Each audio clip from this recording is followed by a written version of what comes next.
Hi hello welcome to cooking with future chef. வாங்க இன்றைக்கி நம்ம என்ன சமைக்கிறோன்றது தான் பார்க்க போகிறோம். இன்றைக்கி எல்லாருக்கும் பிடிச்ச மாதிரி நம்ம எண்ணெய் கத்திரிக்காய் குழம்பு தான் செய்ய போகிறோம். எண்ணெய் கத்திரிக்காய் குழம்பு எப்படி செய்யறதுன்றதை பார்க்கலாம். கத்திரிக்காவே பிடிக்காதுன்றவங்களுக்கு இந்த எண்ணெய் கத்திரிக்காய் குழம்பு கொடுத்தா விரும்பி சாப்பிடுவாங்க. அதுதான் இன்றைக்கி எப்படின்னு பார்க்க போகிறோம். இந்த சேனல் நீங்கள் இப்போ தான் ஃபஸ்ட் டைம் பார்க்குறீங்கன்னா சப்ஸ்கிரைப் பண்ணிக்கோங்க. வாங்க இப்போ எப்படி செய்யறதுன்றதை பார்க்கலாம். ஃபஸ்ட்டு ஒரு அடுப்பில் வடைச்சிட்டு வச்சுக்கலாம். தேவையான அளவு எண்ணெய் சேர்த்துக்கலாம்.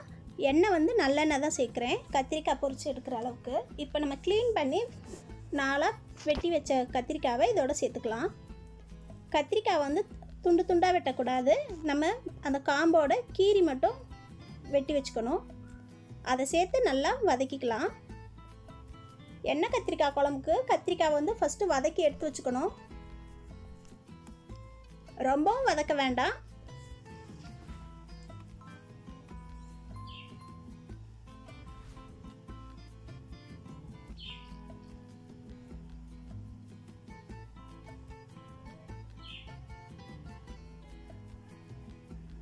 இப்போ கத்திரிக்காய் நல்லா வதங்கிட்டுருக்கு.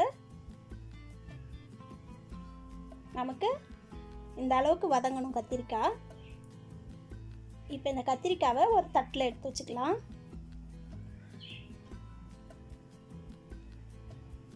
இது ரொம்பவே ஈஸிங்க செய்கிறது, சாப்பிடவும் ரொம்ப டேஸ்ட்டாக இருக்கும், எல்லோரும் விரும்பி சாப்பிடுவாங்க.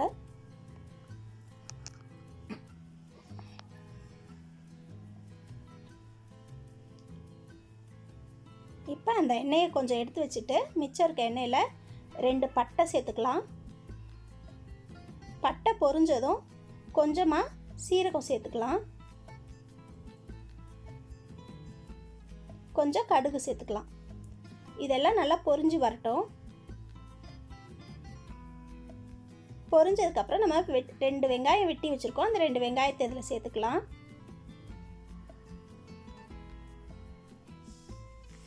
வெங்காயம் வந்து நல்லா வதங்கணும்.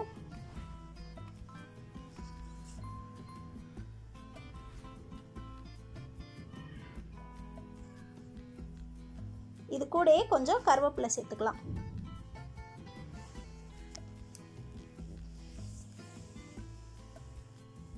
இதெல்லாம் சேர்த்து நல்லா வதக்கிக்கோங்க.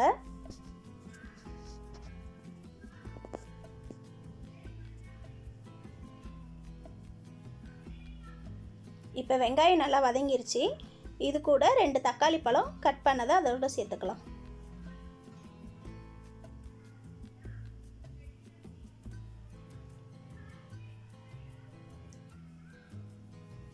நல்லா வதக்கிக்கோங்க. தக்காளி பழம் வந்து நல்லா வதங்கணும். வெங்காயமும் தக்காளியும் நல்லா ஒன்று சேர வதக்கி எடுக்கணும்.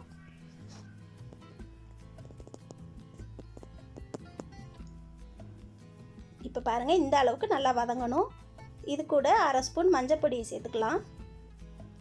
2 ஸ்பூன் மிளகாய் பொடி, வெறும் மிளகாய் பொடி தான் இதில் நான் சேர்க்குறேன். 2 ஸ்பூன் மிளகாய் பொடி சேர்த்துக்கோங்க. 2 ஸ்பூன் தனியா பொடி சேர்த்துக்கலாம். உங்களுக்கு காரம் ரொம்ப பிடிக்கும்னா நீங்கள் அதுக்கேற்ற மாதிரி மிளகாய் பொடி சேர்த்துக்கோங்க. இது சேர்த்துட்டு நல்லா ஒரு வதக்கிக்கோங்க. அந்த எண்ணெயிலே அந்த மசாலா வந்து நல்லா வதங்கணும்.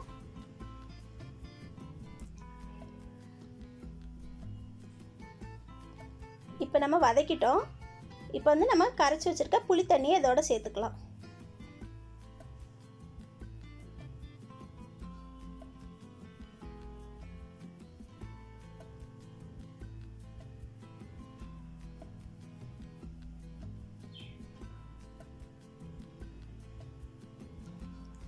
இந்த குழம்புக்கு தேவையான அளவு கல்லுப்பு சேர்த்துக்கலாம். குழம்பு நல்லா கிளறி விட்டுக்கோங்க.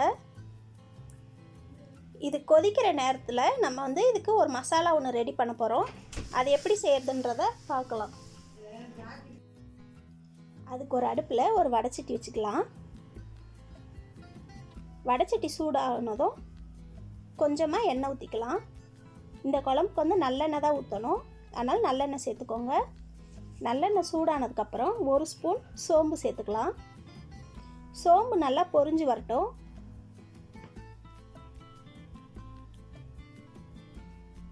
அதுக்கப்புறம் நம்ம அரை முடி தேங்காய் வச்சுருக்குறோம், கொஞ்சம் பூண்டு சேர்த்துக்கிறோம். பூண்டு அந்த எண்ணெயில் சேர்த்துக்கோங்க. அரை முடி தேங்காய் இந்த மாதிரி பொடியாக கட் பண்ணி சேர்த்துக்கோங்க. இல்லைன்னா நீங்கள் திருவி சேர்க்குறதா இருந்தாலும் சேர்த்துக்கலாம். இது கூடவே ஒரு ஸ்பூன் கசகசா சேர்த்துக்கோங்க. அப்புறம் கொஞ்சமாக பொட்டுக்கடலை சேர்த்துக்கலாம். இதை சேர்த்து நல்லா வதக்கிக்கோங்க. இது நல்லா வதங்கணும். ஒரு 5 நிமிஷம் நல்லா வதக்கி எடுத்துக்கலாம். இதை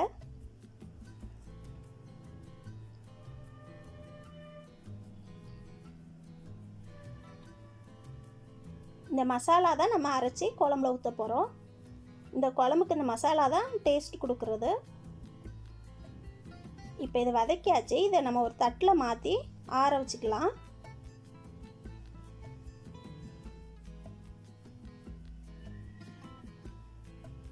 இந்த எண்ணெயும் இந்த மசாலாவோடு சேர்த்து அரைக்கும் போது ஊற்றி அரைச்சிக்கோங்க.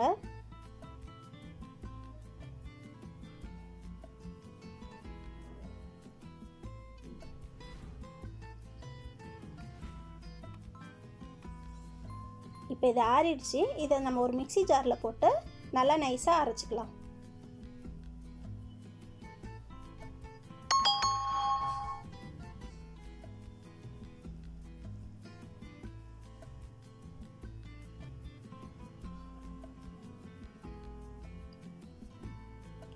இப்போ இதை நல்லா நம்ம நைஸாக அரைச்சாச்சு.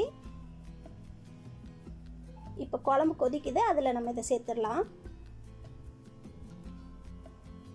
கத்திரிக்காவே சாப்பிடாமல் இருக்கிறவங்க கூட இந்த குழம்புல கத்திரிக்காவை கேட்டு வாங்கி சாப்பிடுவாங்க. அந்த அளவுக்கு இந்த குழம்பு ருசியாக இருக்கும்.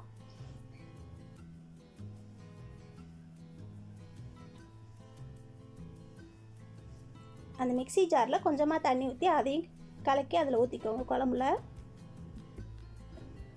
இப்போ நல்லா கிளறி விட்டுக்கோங்க.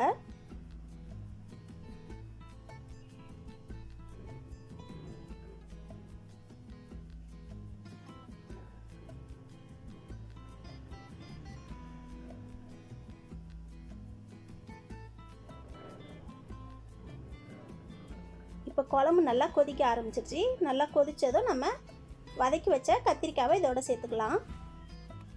கத்திரிக்காய் சேர்த்து கொஞ்சம் நேரம் கொதிக்க விட்டுட்டு நம்ம அடுப்பை ஆஃப் பண்ணிடலாம்.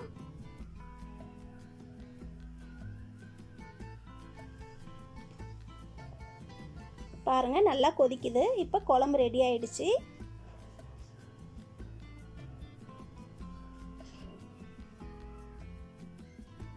பாருங்கள் இந்த மாதிரி எண்ணெய் நல்லா மிதந்து வந்தால் குழம்பு பார்க்கவே சூப்பராக இருக்குல்ல. இப்போ இதை நம்ம ஒரு பாத்திரத்தில் மாற்றிக்கலாம். இந்த வீடியோ நீங்கள் இவ்வளோ நேரம் பார்த்ததுக்கு ரொம்ப நன்றி. இந்த வீடியோ உங்களுக்கு பிடிச்சிருந்ததுன்னா லைக் பண்ணுங்கள். தேங்க்யூ.